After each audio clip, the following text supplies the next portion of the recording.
Good evening, ladies and gentlemen. I'd like to call a meeting of the Lowell City Council to order. Please join me in the council prayer. Dear God, today as this session opens, we pray that your presence will be before us and everyone who serves in the decision-making process of our city. We pray for direction which will lead our city to be strong and unified. May we continue the legacy of our founders.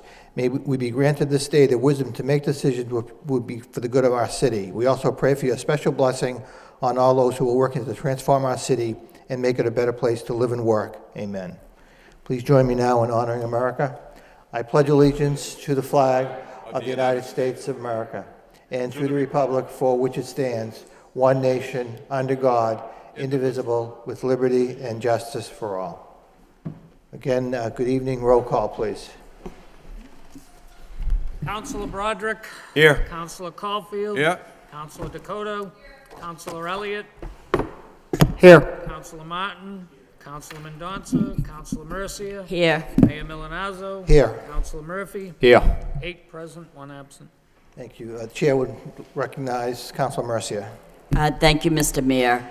I'd like to offer a moment of silence and darkened chamber to a gentleman that probably nobody in this room knows, and if my fellow councilors will allow me, I'd like to just give an overview of this person. If you were 19 years old and critically wounded and dying in the jungle somewhere in the central highlands of Vietnam, and the year being November 11th, 1967, this man would be the person you would want to know. For this is what happened so many years ago when your unit is outnumbered 8-1 and the enemy fire is so intense from the 100 yards away that your commanding officer has ordered the medevac helicopters to stop coming in. You're lying there listening to the enemy machine guns and you know you're not getting out. Your family is halfway around the world, 12,000 miles away, and you'll probably never see them again. And as the world starts to fade in and out, you know this is the day. Then over the machine gun noise, you faintly hear that sound of a helicopter, but you look up and you see a Huey coming in, but it doesn't seem real because no medevac markings are on it. Captain Edward Freeman is coming in for you. He's not medevac, so it's not his job. But he heard the radio call and decided he's flying his Huey down into the machine gun fire anyway. Even after the medevacs were ordered not to come, he's coming anyway. He drops it in and he sits in the machine gun fire as they load 3 of you at a time on board. Then he flies you up and out through the gunfire to the doctors and nurses and safety. And he kept coming back 13 more times until all the wounded were out. No one knew until the mission was over that the captain had been hit 4 times in the legs and arm. He took 27 of you and your buddies out that day. Some would not have made it without the captain and his Huey. The Medal of Honor recipient, Captain Ed Freeman, United States Air Force, died last Wednesday at the age of 70 years old in Boise, Idaho. And I thought that you should know this, and I wanted to pay my respects to this hero. Thank you. Thank you, Councilor Mercia. Councilor Caulfield. Thank you, Mr. Mayor. I also would like a moment of silence in darkened chambers for Robert McFadden, a loving and devoted husband, father, grandfather. Mr. McFadden served this country with pride and distinction in the United States Navy. He was a tremendous family man and a well-known person in our city. May he rest in peace. Thank you, Councilor Caulfield. If my colleagues would permit, I'd like to offer 2 names as well this evening. The first, a moment of silence in darkened chambers for Jeannie Brulard, mother of Alice Muscovich and mother-in-law of Arnie Muscovich. And we all know that Arnie is the chapter leader for parents of murdered children in the greater Lowell area. I'd also like a moment of silence in darkened chambers for Patricia Durkin, known as Aunt Patty, daughter of Brendan and Claire Durkin, who died on April 1st. Patty is survived by her 6 siblings, Mike Durkin, Kathy Woods, Joanne Spencer, Danny Durkin, Dottie Durkin, and Kevin Durkin. Patty Durkin was just a wonderful woman, and she'll be missed. Thank you. Can we all rise in a moment of silence now in darkened chambers?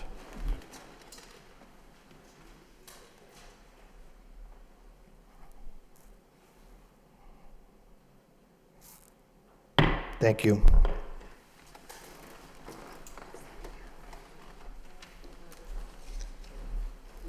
Moving on with the agenda, the first item, approve the minutes of March 29th for acceptance. Motion by Council Caulfield, seconded by Council Elliott. To accept the minutes and place on file. All those in favor signify by saying aye. Opposed to vote.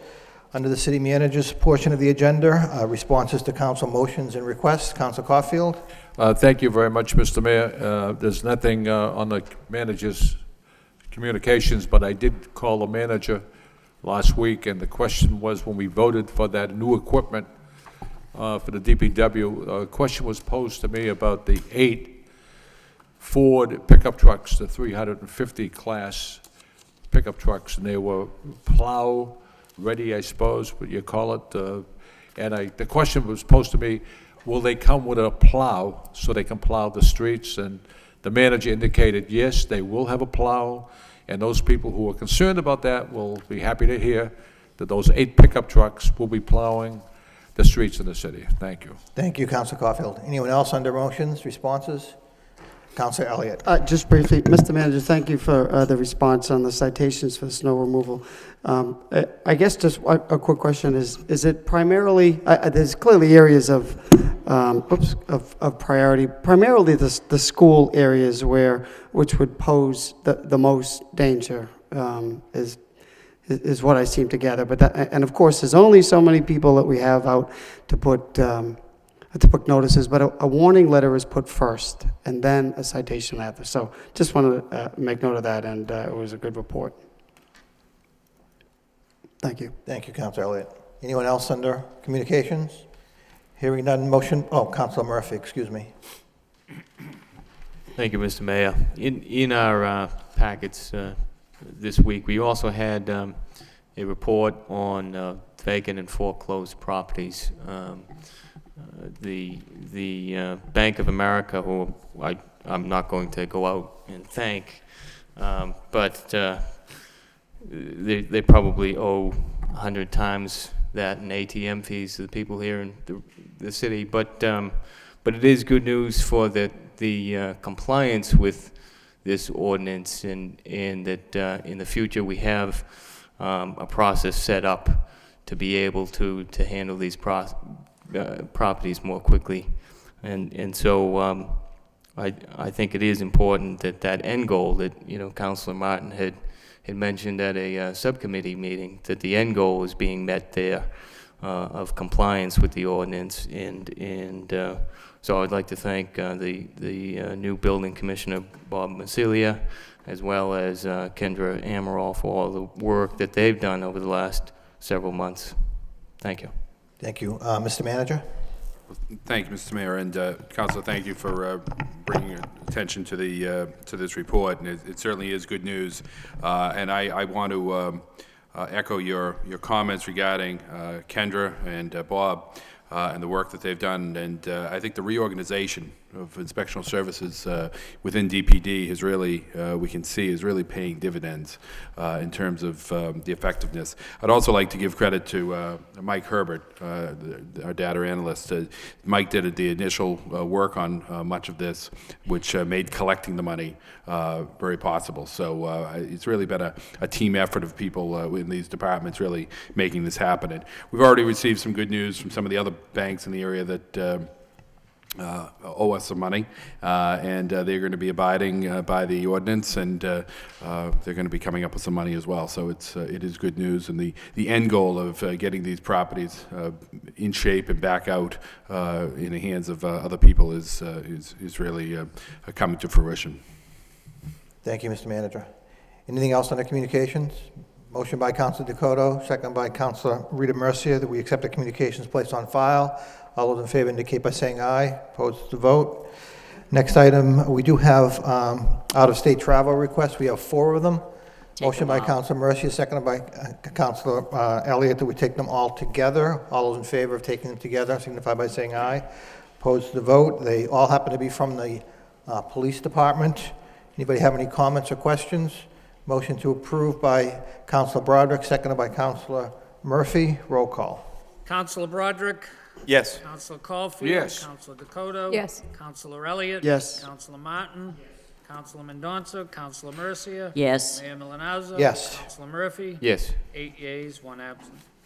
Next item, we have a communication from the city manager regarding notice of reappointment to the Lowell Historic Board pursuant to the authority vested in me as city manager under Section 5A of Chapter 566 of the Acts of 1983. I have reappointed the following person to the Lowell Historic Board: Martha Mayo, 145 Luce Street, as the Lowell Historical Society member for a 2-year term expiring February 28th, 2013. Under the above referenced statute, confirmation by the City Council is required for this reappointment and is hereby requested. Motion to Move approval. move approval by Councilor Mercia, seconded by Councilor Elliott. Any questions, comments? Roll call. Counselor Broderick? Yes. Counselor Yes. Caulfield? Counselor Dakota? Yes. Counselor Elliott? Yes. Counselor Martin? Counselor Mendonça? Counselor Mercia? Yes. Mayor Milonazo? Yes. Counselor Murphy? Yes. 8 yeas, 1 absent. Thank you. The next vote, it's my understanding that they're coming forward as one vote for $306,000. Is that correct, Mr. Manager? We have one for $180,000 for veteran services, and then $126,000 law for court judgments. Okay, I just want to make sure, because there were two items on the agenda. Let me just read the vote. Vote in City Council order to meet fixed charges and current expenses of the City of Lowell for the fiscal year 2010 to 2011, ordered by the City Council of the City of Lowell as follows: that the amount of $306,000 be transferred from various accounts, all of which are more fully described in Attachment A, to various accounts in deficit, all of which are more fully described in Attachment A. Order recommended and introduced by Bernard F. Lynch, City Manager. Second reading by title, vote in City Council order to meet fixed charges and current expenses of the City of Lowell for the fiscal year 2012 through 2011. What's the wish of the council? Council Caulfield. Thank you, Mr. Mayor. This request is for $306,000. correct. And the purpose of this request is there's probably more requests from veteran services and so forth. On the veteran side of things, yes, it's pretty much expected in a tough economy and with more veterans now coming back from the Gulf, from Iraq and Afghanistan. We're seeing an uptick in that age group. So it's a combination of a greater number of veterans and the economic conditions. We do receive 75% reimbursement of this amount, but it comes typically a year or so later. There's a lag. And also, I have received positive feedbacks with the Veterans Office being located at the senior center. There's ample parking. It's just, first level and so forth, and there's an elevator to take people up. And so you're getting more veterans and people asking for veterans services over that facility than you would probably have here at City Hall. So, Right. And if we can't support this and support our veterans, shame on us. Thank you. Thank you, Council Caulfield. Council Mercia. Thank you, Mr. Mayor. This is coming from the manager's contingency account, 180,000 is, yes. and what is remaining there? The remaining is coming out of court judgments account. No, the remaining of your contingency Oh. account has how much left? I believe there's 100. 126? About 126 left. Okay, thank you. Thank you. Any further discussion? I need Council Murphy. Thank you. Through you to the manager, is it the plan for this coming budget to budget more because of all the factors listed here to budget more for the FY 2012? Yes. Okay. Thank you. Thank you. The chair would like a motion to approve. A motion by Council Elliott, seconded by Council Broderick. Roll call. Counselor Broderick? Yes. Counselor Yes. Caulfield? Counselor Dakota? Yes. Counselor Elliott? Yes. Counselor Martin? Counselor Mendonça? Counselor Mercia? Yes. Mayor Milonazo? Yes. Counselor Murphy? Yes. 8 yeas, 1 absent. Next item in City Council vote, authorizing the city manager to execute a limited access agreement between the City of Lowell and Mabel Espinoza relative to 6 relative to 60 Dublin Street, related to 60 Dublin Street. Whereas the City of Lowell owns property at 60 Dublin Street, Lowell, and whereas Mabel Espinoza has requested access to said property for the purpose of repairing or replacing an existing sewer line for 201 Fletcher Street, which is located on and across 60 Dublin Street, and whereas a limited access agreement for such purpose is needed, and whereas the City of Lowell is willing to grant limited access to Mabel Espinoza, its employees, agents, and contractors access onto the property for the purpose of conducting sewer line repairs and/or replacement through permitting and the authorization of the City of Lowell Engineer's Office, now therefore be it voted by a 2/3 vote of the City Council of the City of Lowell as follows: that the city manager be and he is hereby authorized to execute a limited access agreement between the City of Lowell and Mabel Espinoza, its employees, agents, and contractors relative to property at 60 Dublin Street for the purpose of repairing or replacing an existing sewer line for 201 Fletcher Street, all as more fully described in the form or substantially the form attached hereto. Second reading by title, in City Council vote, authorizing the city manager to execute a limited access agreement between the City of Lowell and Mabel Espinoza relative to 60 Dublin Street. What's the wish of the council? Move approval. Move approval by Councilor Elliott, seconded by Councilor Broderick. Roll call. Councilor Broderick? Yes. Councilor Yes. Caulfield? Councilor Dakota? Yes. Councilor Elliott? Yes. Councilor Martin? Yes. Councilor Mendoza? Councilor Mercia? Yes. Mayor Milonazo? Yes. Councilor Murphy? Yes. 8 yeas, 1 absent. Thank you. Next item, in City Council vote, authorizing the city manager to execute an access and consent to enter property agreement between the City of Lowell and Commonwealth of Massachusetts Department of Environmental Protection relative to performing environmental assessment activities at 268 Mount Vernon Street. Whereas the City of Lowell owns property at 268 Mount Vernon Street, whereas the Commonwealth of Massachusetts Department of Environmental Protection has requested permission to enter upon property of the City of Lowell at 268 Mount Vernon Street in order to conduct environmental assessment activities and potential remedial work on said City of Lowell property in accordance with the applicable laws, and whereas any and all such environmental assessment activities will be performed with statutory environmental requirements of the Commonwealth of Massachusetts, and whereas the City of Lowell must authorize the city manager to execute said access and consent to enter property agreement on behalf of the City of Lowell. Now therefore be it voted by a 2/3 vote of the City Council of the City of Lowell as follows: that the City Council of the City of Lowell hereby authorizes the city manager to execute on behalf of the City Council, on behalf of the City of Lowell, an access and consent to enter property agreement between the City of Lowell and Commonwealth of Massachusetts Department of Environmental Protection relative to performing environmental assessment activities at 268 Mount Vernon Street. Said access and consent to enter property agreement shall be in the form of, or substantially the form attached hereto. There's no objection. Second reading by title and City Council vote, authorizing the city manager to execute an access and consent to enter property agreement between the City of Lowell and the Commonwealth of Massachusetts Department of Environmental Protection relative to performing environmental assessment activities at 268 Mount Vernon Street. Move approval by Councilor Caulfield, seconded by Councilor Martin. Question, Councilor Elliott. I'm going to support this, but Mr. Manager, can you just explain what this permission is? I'm thinking there's a gas station on Broadway. Essentially, that's it. It's a piece of property that the city acquired some time ago, and there is a fuel oil business next door, and that appears to be the cause of the contamination on the site that we have, and so we've claimed the down gradient property status, and DEP needs our permission to go onto our property and actually determine Okay, thank you. that status. Thank you, Mayor. Thank you. Councilor Martin? Okay. Okay. Second. I'm sorry. Roll call. What's that? Microphones, oh, there it is. Here it is. It's okay. All right. Thank you. Roll call. Councilor Broderick? Yes. Councilor Caulfield? Yes. Councilor Dakota? Yes. Councilor Elliott? Yes. Councilor Martin? Present.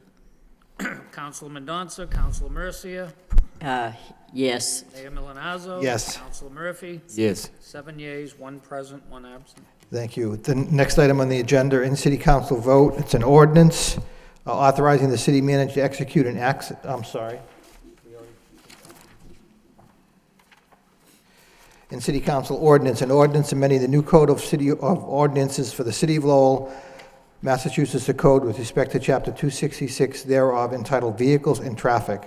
Be it ordained by the City Council of the City of Lowell as follows. The Code of Ordinances of the City of Lowell, hereinafter called a code adopted by the City Council on December 23, 2008, as amended, is hereby further amended with respect to Chapter 266 thereof entitled Vehicles and Traffic.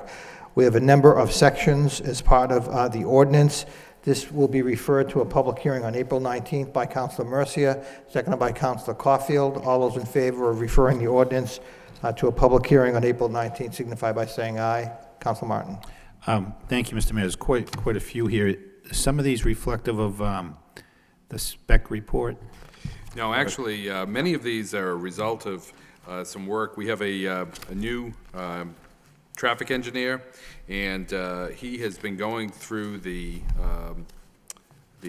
ordinances and found a number of issues within the ordinances that, in fact, aren't being abided by as it is, or else there are signage up that, in fact, shouldn't be. Okay. Shouldn't be there.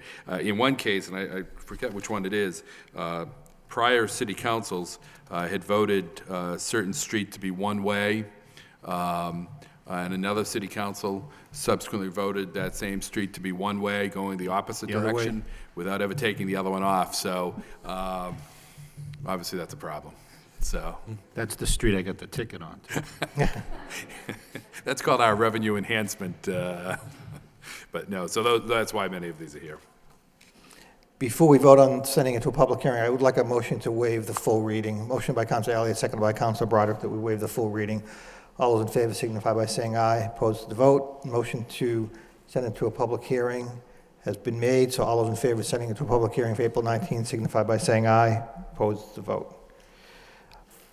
Let me just check the time here. It's still a minute before 7, so why don't we go to reports, subcommittee reports. The chair recognizes Councilor Caulfield. Thank you very much, Mr. Mayor.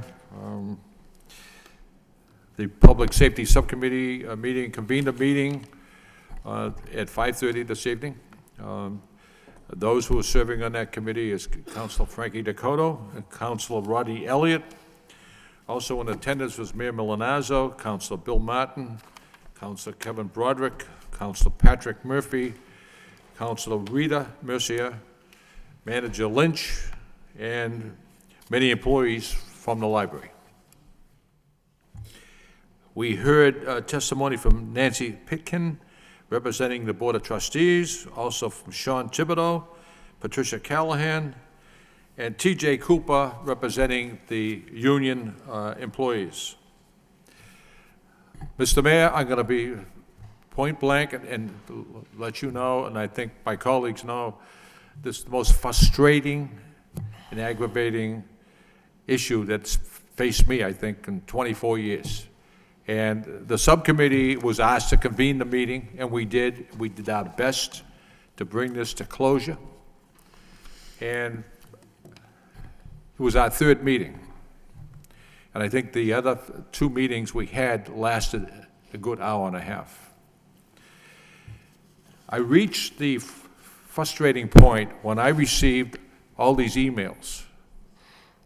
And in the emails was, he said, she said, I said, and let's keep this feud going. If the DPW, the water department, and wastewater, and other departments in this city had so many problems, the streets wouldn't be plowed in the winter. Or the water wouldn't be going to the people's homes, or the waste treatment plant wouldn't be functioning. It's time for all the employees of the library to cool their problems. And I told the librarian this evening, the leadership from the librarian on down, bring people together, kumbaya, and make it work. Some of the recommendations brought forward, and on behalf of the subcommittee, the manager and the council, I want to thank everyone who attended all the meetings and who spoke on the particular issues. Recommendations, review and updates of policies by the trustees. Place a policy book at all public workstations. Update procedures as necessary. Develop an employee handbook with policies and sample procedures. Schedule regular staff meetings to discuss policies and procedures. Extremely important. You have to include everyone. Strengthen and clarify the chain of command. Very important. Clarify the roles of staff at each level of policy implementation. Mandate use of this incident report form whenever a supervisor and/or police are called. Improve the phone system. Provide a method for public address. Continue with the recommendations. Arrange customer service training for all staff. And everyone should attend that. You can't have an employee say, no, I don't want to attend. You have to be part of the solution. Explore closing the library for a day of training and/or catch-up work. Allocate funds for capital improvements such as the rug, increase custodial services, explore repositioning workstations, hire staff as budget permits. As far as I'm concerned, the Public Safety Subcommittee did an excellent job, no matter what people might think or say, and it was a win-win situation, Mr. Manager, where we increased the security guards' hours from 2:30? From 2 to 9. That was a concern of everyone at the library. Now that's been addressed. Now it is up to all the employees to work together, and for the sole purpose that library is there, to reach out and service the people of this city and anyone who wants to utilize that library for their education, for research, and so forth. The library is probably the most important building in any community. Without the library, where would people go to research and study and improve their education? As I indicated, Mr. Mayor, given this report, it was very frustrating for me and my colleagues. But we did due diligence, and Council Elliott asked the manager about his motion, about the level 3 sex offenders and so forth, and Solicitor Chris O'Connor is still researching that issue. That is the report, and I just hope that we don't have this issue before us again. It's something that should have been resolved a long time ago, and every employee of the library has to look into their own conscience and heart and say, why am I here? Why am I here? And it's to serve the people. And if there's a problem amongst the employees, somebody, the librarian or the leadership of the library, or Mr. Manager, someone has to get together and say, you know what, let's stop the foolishness. The subcommittee did a great job, and the manager is bringing the security guard for longer hours. That was our concern. That has happened, and that's the report. And if my colleagues would like to add to that report, I certainly would welcome them. Thank you. Thank you, Councilor Caulfield, for that report. Anyone else on the Public Safety Subcommittee report? Hearing none. Motion by Councilor Mercia, seconded by Councilor Dakota to accept the report as a report of progress. All those in favor signify by saying aye. Opposed to vote. Thank you. Any other reports before we move on to public hearing?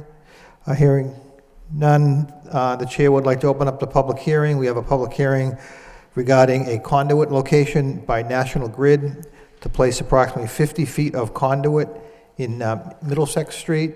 The chair would open the public hearing for all those wishing to speak in favor. In favor. Hearing none, that portion of the public hearing is closed. Those wishing to speak in opposition. In opposition. Public hearing is closed. Motion by Councilor Mercia, seconded by Councilor Murphy, that we refer this to the wire inspector for report. All those in favor signify by saying aye. Opposed to vote. Thank you. We have a number of petitions. The first one this evening from Kenneth Harkins, 110 Bigelow Street, is requesting that he address the council regarding the RFP for cemetery maintenance. Mr. Harkins, the floor is yours.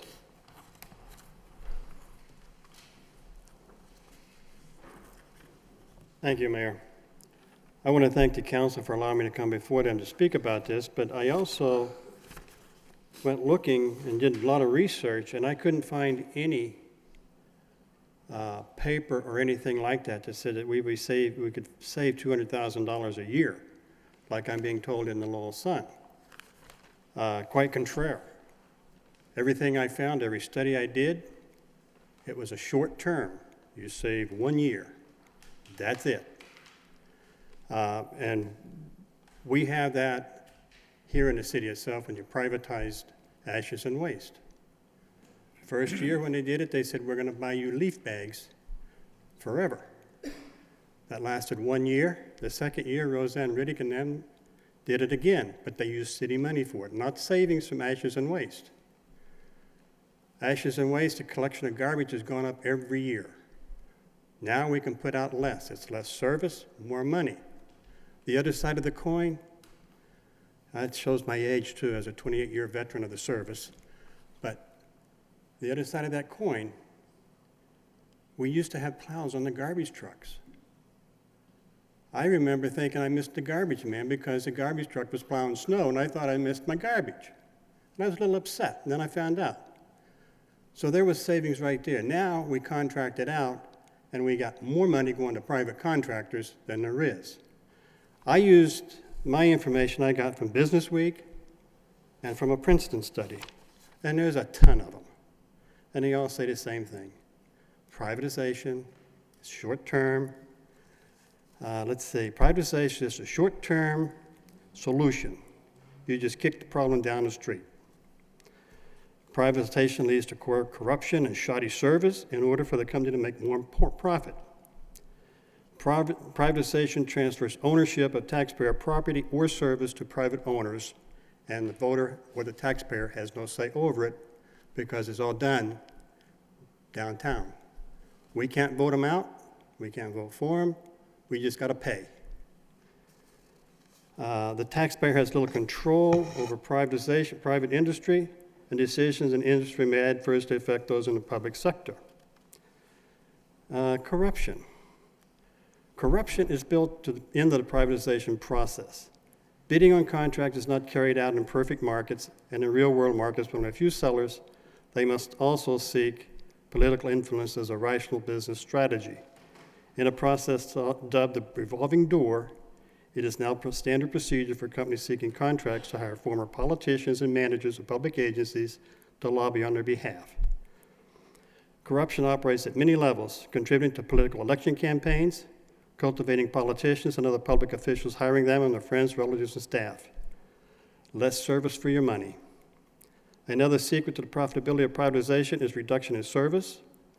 Contractors reap their efficiency savings by hiring cheaper and less well-trained labor, with higher turnover rates and by cutting quantity, quality, and scope of service. There may be fewer service personnel, fewer trash collections, laboratory cleaners.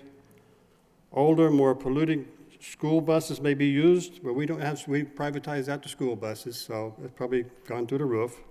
Mr. Hawkins, I'm going to ask you to stick to the subject matter, the RFP and the cemetery maintenance, please. Well, I am, sir, but what I'm saying is, I'm reading from the papers, so it says you already talked about privatizing. Right. All right? So, reading from the paper, and I said other issues. Well, other issues, they're not on the agenda, Mr. Okay. Hawkins. So what I'm saying is, you have dedicated people over at that cemetery. Yes, sir. Every time I've gone over there, I found them work. You laid them off down to 2 people now. One's out on long term. Of course, it's going to look bad. You got nobody to run the equipment or do it. That's an easy call. But I can't find any survey that says they save all kinds of money for years. California's pulled back from privatization. Arizona stopped privatization. Georgia stopped privatization. The U.S. government stopping privatization. And yet here we are going to do it again. It just blows my mind that someone can tell the Lowell Sun that they're going to save all kinds of money, and I can't find a survey that says it's going to save us money for years. And we got the ashes and waste as an example of not saving money. It costs us more. We used to get free. Now we pay for everything. Overrun, buy another bag. Leaves, buy a bag. So where's my savings? Didn't say me nothing, but it looks good on that budget. And that's what I ask you to look at. You're not saving anything by privatization. You're taking my vote and eliminating it. And that isn't right. And you're taking dedicated people and putting them on the street that work for us. Thank you. Thank you. Thank you, Mr. Harkins, and thank you for your service. We should refer this to the city manager for report by Councilor Mercia, seconded by Councilor Murphy. All those in favor of referring it to the city manager signify by saying aye. Opposed to vote. Next item under petitions, it's Attorney James Hall for Bridge Street Holding Company, LLC. Request rezoning for 550 Bridge Street from NB to TMC, Neighborhood Business District to traditional mixed use. Referred to the Law Department by Councilor Broderick, seconded by Councilor Dakota. I do see Attorney Hall here if anybody has any questions, but at this point we're referring it to the Law Department. All those in favor signify by saying aye. Opposed to vote. Thank you. We have 4 claims for property damage. Refer to the Law Department by Councilor Dakota, seconded by Councilor Caulfield. All those in favor signify by saying aye. Opposed to vote. Moving on to the motion section. First motion is by Councilor Caulfield. Motion, City Council requests the city manager to provide the financial report on the Winterfest, including contributions as well as expenditures.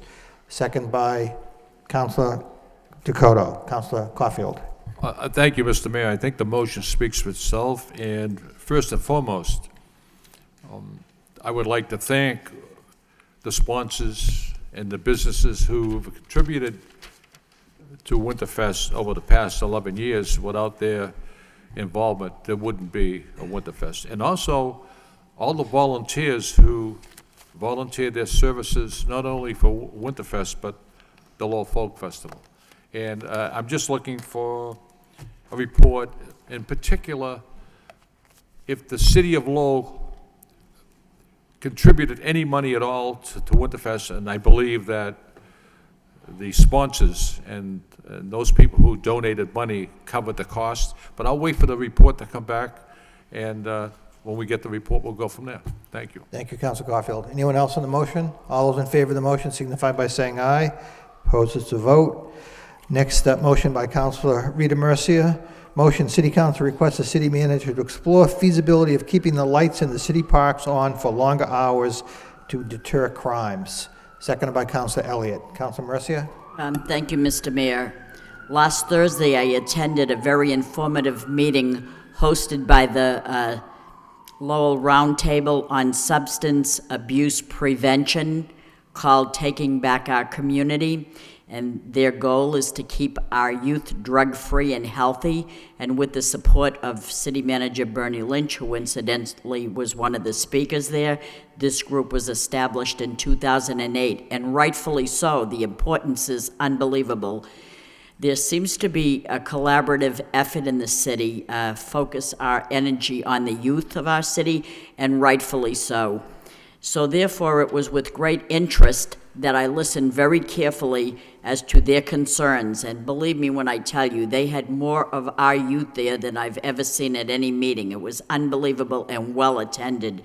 And so I listened to their concerns, and this motion is in response to one of their dreams and wishes, because they showed some wonderful videos of their dreams and videos of what they'd like to see the city all about. And I think it was a quite reasonable and easy to do motion to let the lights at the city park stay on longer so the youth of our city can enjoy the parks longer and stay out of trouble. And my philosophy is simple, that a young adult in a park playing basketball or another type of sport is much better than a bored kid stealing in someone's car or in someone's house. So let's keep the children busy and keep the lights on longer at the parks this summer. This is the gist of that motion. I promised them I would do it, and I know you will help them, Mr. Manager. Thank you. Thank you, Councilor Mercia. Mr. Manager, and then I'll recognize Councilor Just Broderick. wanted to note that I didn't see Councilor Mercia there. I came in, spoke for a few minutes, and I had another event. And Councilor, I want to thank you for being there. That was wonderful. It was a wonderful turnout. Great, Thank you. Councilor Broderick? Anyone else on the motion? All those in favor of the motion signify by saying aye. Opposed to the vote. Next motion by Councilor Patrick Murphy. Motion, City Council requests the city manager report on the impact of the local meals tax option. Second by Councilor Broderick. Councilor Murphy. Thank you, Mr. Mayor. It's a pretty straightforward motion, just looking for an analysis of the impact on both the city finances, financial situation, as well as, if available, the restaurants here in the city. Because I think that as it is an optional tax, that it ought to be reviewed each year and justified. Thank you. Thank you. Anyone else on the motion? Councilor Elliott.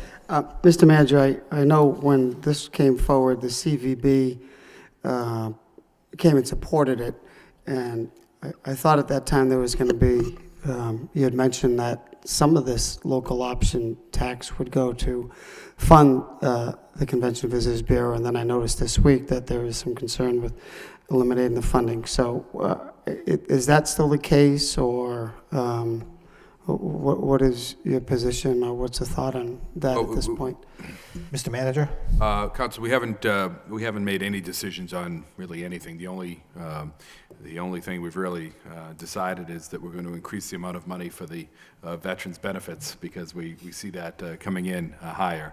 But generally speaking, the budget's still a work in progress. We're waiting to see what the local aid numbers are. Last year, as you point out, when the meals tax was adopted, the notion was that it was going to pay, it would be the funding source for much of our marketing and cultural development.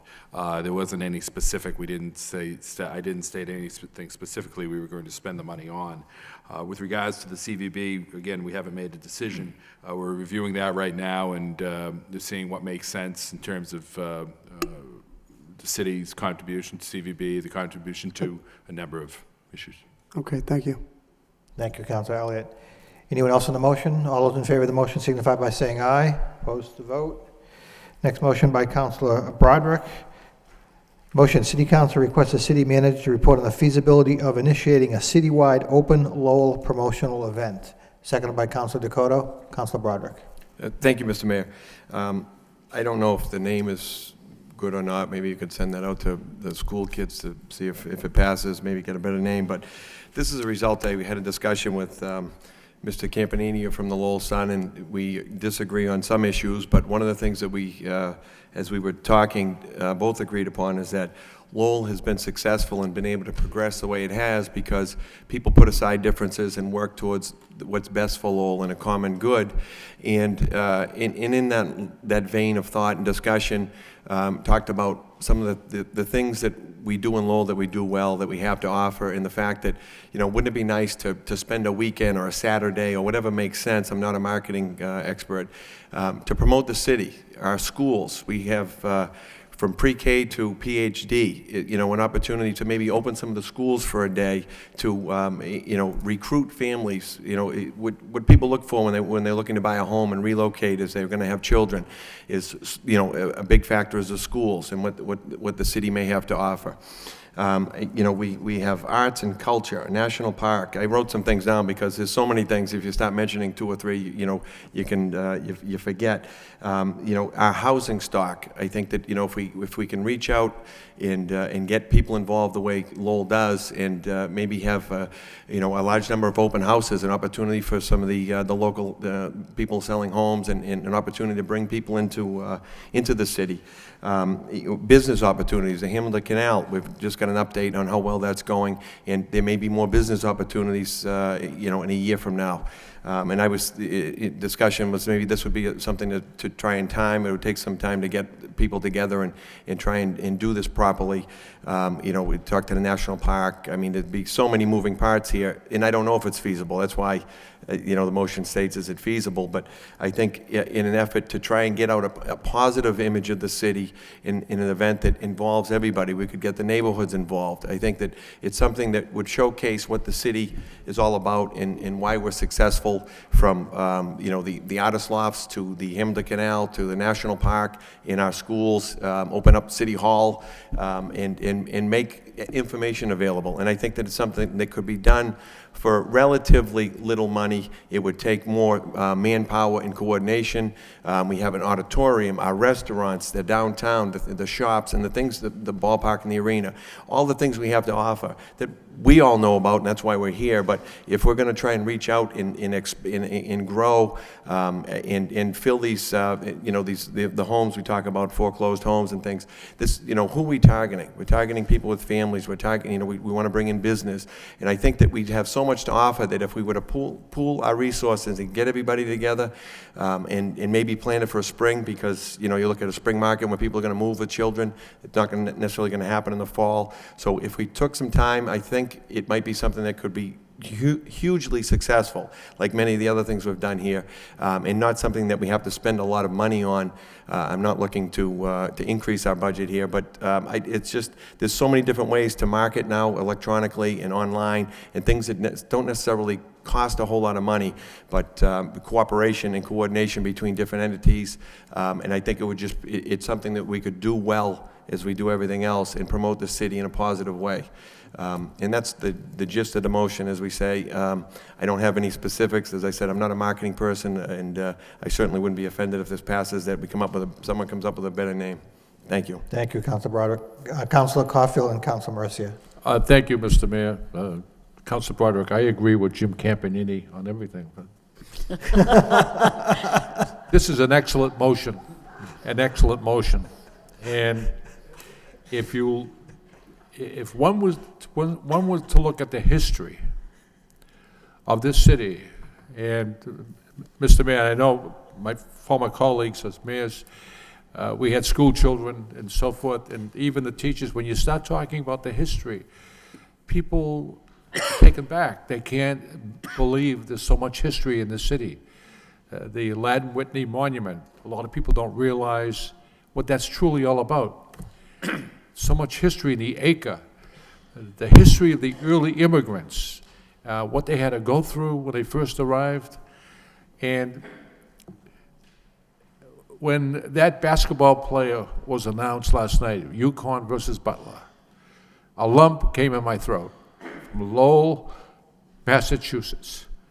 And the spinners, and you can go on and on and on. And this is an excellent motion. This is the things that we should be promoting, and do a positive thing on the city instead of the negatives we've been hearing for so long.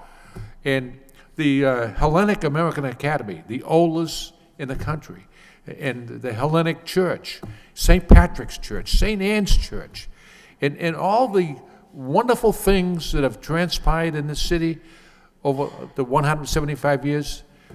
It's unbelievable. So this is an excellent motion, and we should take this motion and run with it, and send that positive feeling out there.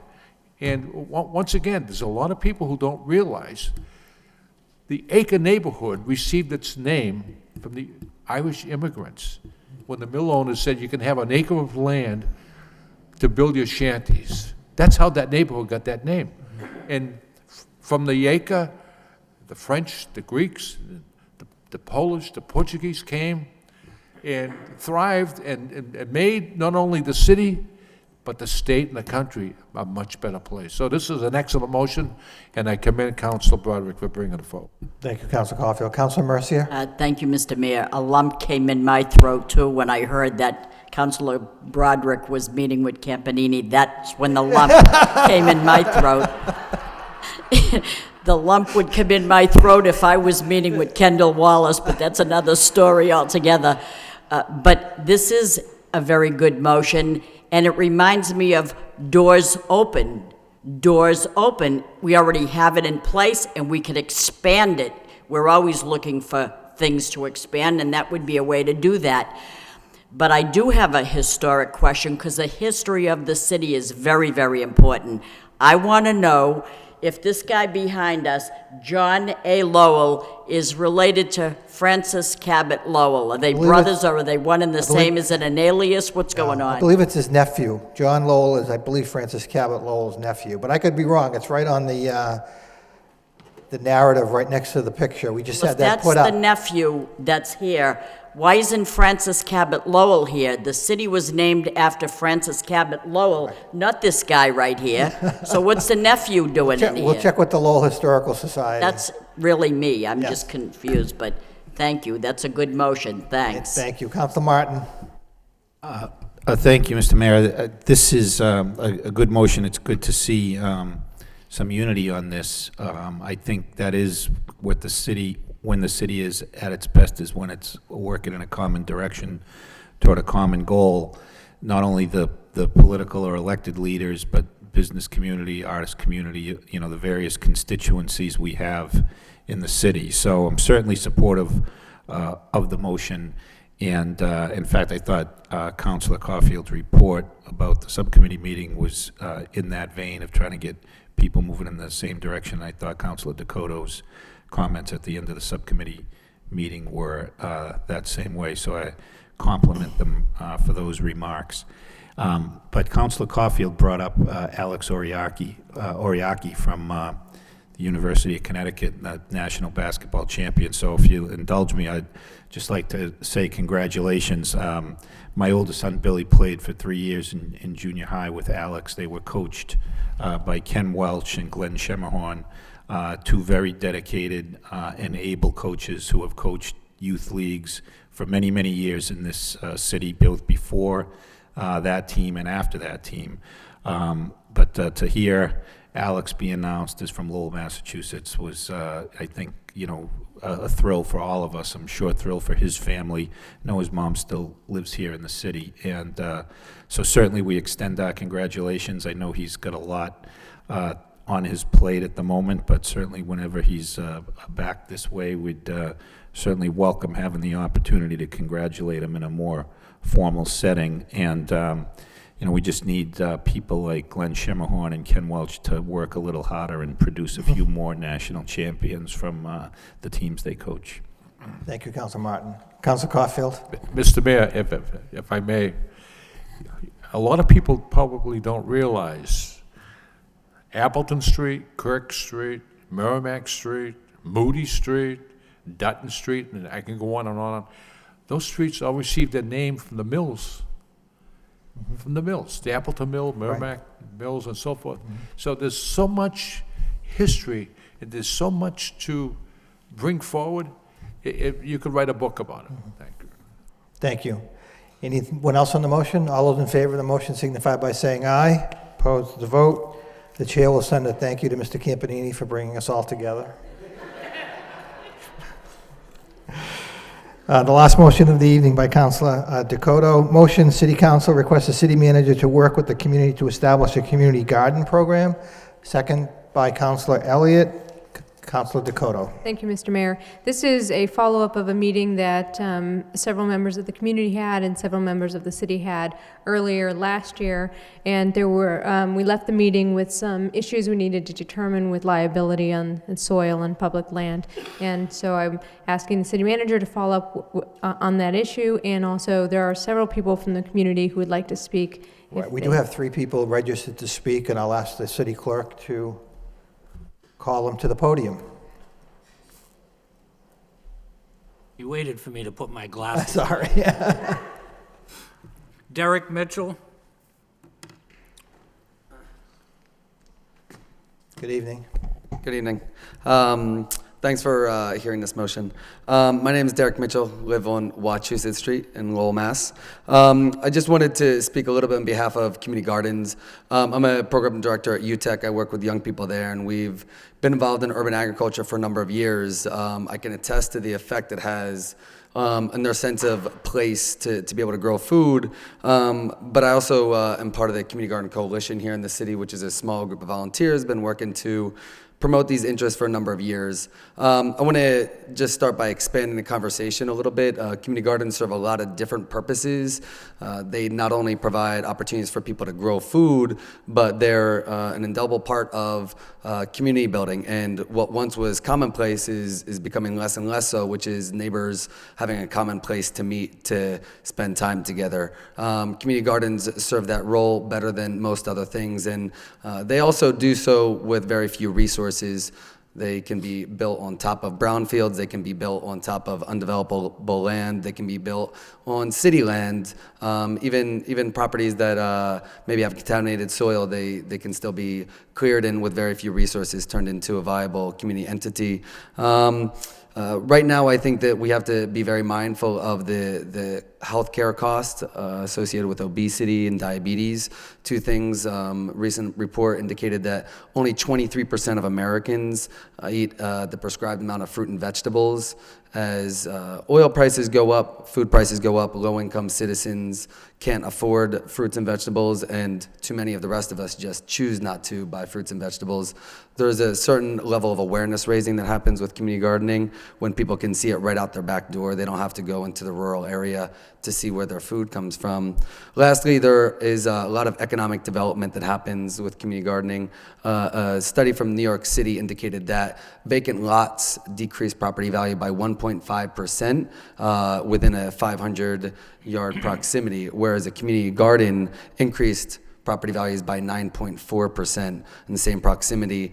You can understand why, especially in dense population areas like Boston. People move into areas, sometimes it's built into a lease that you get access to community garden plot. You can certainly balance the lifestyle of living in an urban area where you can walk with the ability to stick your hands in soil and grow tomatoes. As Lowell gets more and more developed and we try to appeal to folks to come and live in our downtown mills, it would be incredibly compelling for them to also be able to have a community garden plot. So there's service to many constituents, not just low income, not just ones that have access to a lot of parkland, but also very dense downtown populations too. And so I consider that we not only look into this, but we really consider how it could benefit many and be done in a very small budget. Thanks. Thank Thank you. you, Frankie, for bringing it up. Thank you. Mary Beth Skelly.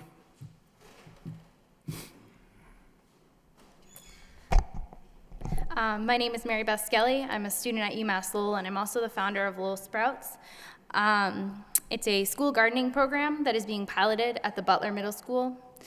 We are the first school-based garden in Lowell that I'm aware of.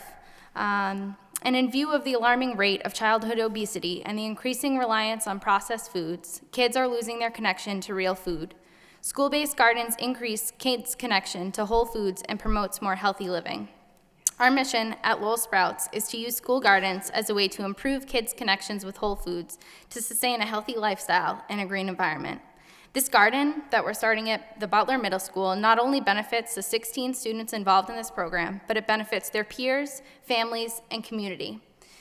Families have already begun to be enthusiastic in offering up gardening tools and manual labor. Students from UMass Lowell, both in the undergraduate and graduate program, have volunteered their times at our meetings for planning and ideas, in addition to manual labor.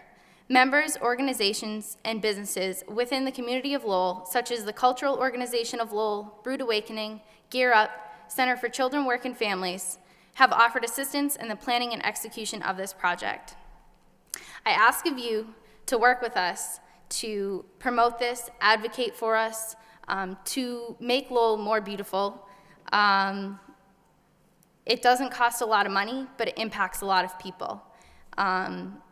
So it's a cheap way to as Councilwoman Rita Mercier said, about really involving our youth in positive things. This is not an expensive way. This doesn't cost an electricity bill. This costs, right now we're working on a $550 budget, and we're gonna have 3 raised beds, and we're gonna be able to provide food for the students working on this. We're gonna be able to donate food to the community shelter. I mean, this is a perfect opportunity to really take a step forward instead of take a step back. Thank you. Thank you.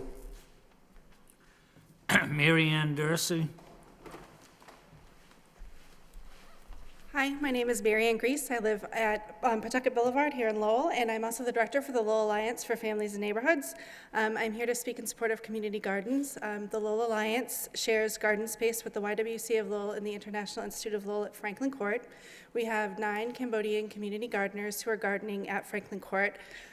This has been an excellent opportunity for them. The gardeners are not only able to grow culturally appropriate organic food for themselves that they share with their friends and neighbors, they're also passing down their gardening knowledge to their children.